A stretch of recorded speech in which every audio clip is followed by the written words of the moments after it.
Master गीत बजा बड़ा मन भावन होला। और इस सावन के महीना में माता पार्वती जी के वो रहना रहल भगवान भोलेनाथ से। भगवान पूछत हो कहत हो का हो पार्वती ए पार्वती काहे फूल गइल हो? काहे गरमा गइल? मतलब काहे मुंह फुलौले हो काहे गुस्सा के बैठल हो। पार्वती जी कली की सुना बहुत बर्दाश्त कइले। शंकर भगवान के रोहन अच्छा बहुत बर्दाश्त कर दिया। अब कतई बर्दाश्त करब और नहीं कलम की अरे भाई हमार गलती का है।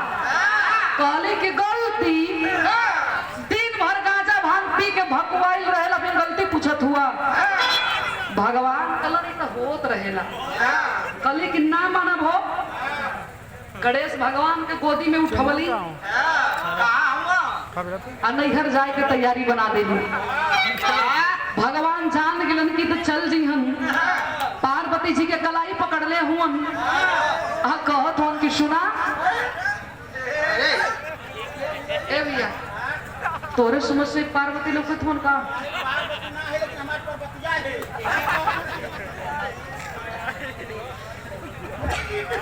पार्वती जी के मनावे के प्रयास करत हुन। भगवान भोलेनाथ कहत हुन का कहत हुन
सुना